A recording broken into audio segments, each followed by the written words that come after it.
आज सिनेमा वाले बाबा की टीम ने देखी है प्रोड्यूसर रितेश सिद्धवानी और फरहान अख्तर की 9 घंटे की सड़क टू यानी कि मिर्ज़ापुर टू। इतने शोर शराबे धमाके के बाद रिलीज हुई ये वेब सीरीज शायद वेब सीरीज की ठग्स ऑफ हिंदुस्तान कहला सकती है। इसमें जो एक ही देखने लायक चीज़ है वो ये है कि ओटीटी कंटेंट में या टीवी सीरियल्स में या टीवी के जितने भी आपके फेवरेट एक्टर्स आर्टिस्ट वगैरह हैं, लगभग वो सबके सब आपको इसमें दिख जाएंगे। अमित सियाल, मेघना मलिक, अंजुम शर्मा, जितने भी आप सोचना चाहें सब दिख जाएंगे आपको। शायद कोरोना टाइम में फरहान अख्तर को बल्क रेट में अच्छे अच्छे एक्टर सारे मिल गए, तो उन्होंने ये सोचा कि पहले ने साइन कर लो, बाद में स्क्रीन प्ले को एडजस्ट कर लेंगे।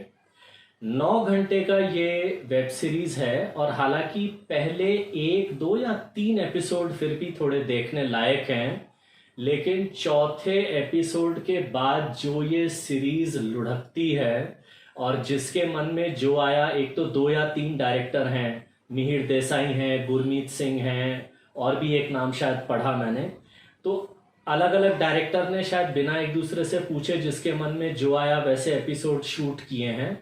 और पहली मिर्ज़ापुर को देखने के बाद जो आपके मन में था कि अब गुड्डू और गोलू मिलकर कैसे कालीन भैया और उनके उस जंगली लड़के मुन्ना भैया को पकड़ेंगे या बदला लेंगे, वो कहानी कहीं ना कहीं 3-4 एपिसोड में तो गायब हो जाती है।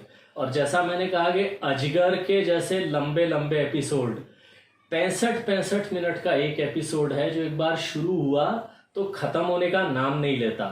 इसके अलावा जैसा मैंने कहा कि स्क्रीन प्ले तो कुछ ऐसे लिखा गया है कि पहले फरहान अख्तर साहब ने पूरे ये एक्टर भर लिए और उसके बाद कोई एक्टर आके बोलता होगा कि फरहान भाई 2 सीन मेरे डाल दो, तो चलो भाई 2 सीन इसके शूट कर लो। या कोई एक्ट्रेस आके बोलती होगी कि फरहान भाई 2 सीन मेरे शूट कर लो, तो डायरेक्टर को कहा कि बेटा 2 सीन इसके शूट कर दे।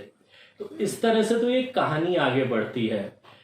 पहले एपिसोड, पहली सीजन के जो सारे अच्छे एक्टर्स थे, जैसे पंकज त्रिपाठी, अली फजल, ये सारे लोग कहीं बैकग्राउंड में हैं। और जैसा मैंने कहा कि स्क्रीन प्ले का कोई फ्लो नहीं है। कभी आप लव ट्रायंगल्स दिखाने लगते हैं, कभी आप फैमिली में किस टाइप के डिप्रेशन और इमोशंस हो रहे हैं वो दिखाने लगते हैं। आपने प्रेजेंट किया सीरीज को एक प्योर रिवेंज ड्रामा की तरह, और कहीं ना कहीं वो पूरा रिवेंज का पूरा एलिमेंट इतना ढीला चला गया पीछे कि देखते देखते आप ये सोचने लगते हैं कि 3, 4, 5 जितने भी डायरेक्टर्स हैं करना क्या चाह रहे हैं। ऐसे वेब सीरीज का जो 1 या 2 असर हो जाते हैं वो ये हो जाते हैं कि यूपी बिहार की तरफ, नॉर्थ इंडिया की तरफ या बाकी हिंदुस्तान में दाढ़ी बढ़ा के गंदे संदे कपड़े पहनने वाले लड़के ये सोचने लगते हैं कि मुन्ना भैया की तरह एक से एक पटाखा लड़की हमारे से भी पटने लगेगी। और इसके अलावा ज़्यादा मैं ताने या बुराई नहीं करना चाहूँगा, थोड़ी बहुत अच्छी चीज़ें भी हैं इस वेब सीरीज में। जैसे आप में से जिन लोगों को गालियाँ सुनने का शौक है, इस वेब सीरीज में डायरेक्टर प्रोड्यूसर ने 40-50% और ज़्यादा गालियाँ ठूस दी हैं।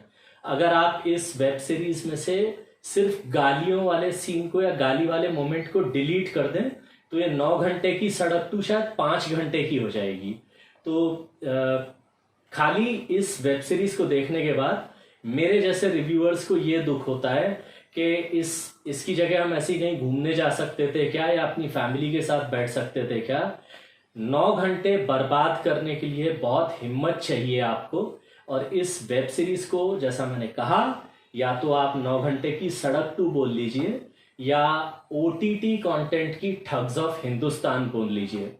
खाली इसमें जो एक्टर्स हैं उनकी सिंसियरिटी और अच्छी एक्टिंग के लिए और थोड़े बहुत अच्छे डायलॉग्स के लिए इस भारी भरकम शोर शराबे के साथ रिलीज हुए कचरा वेब सीरीज को मेरी तरफ से 1 स्टार।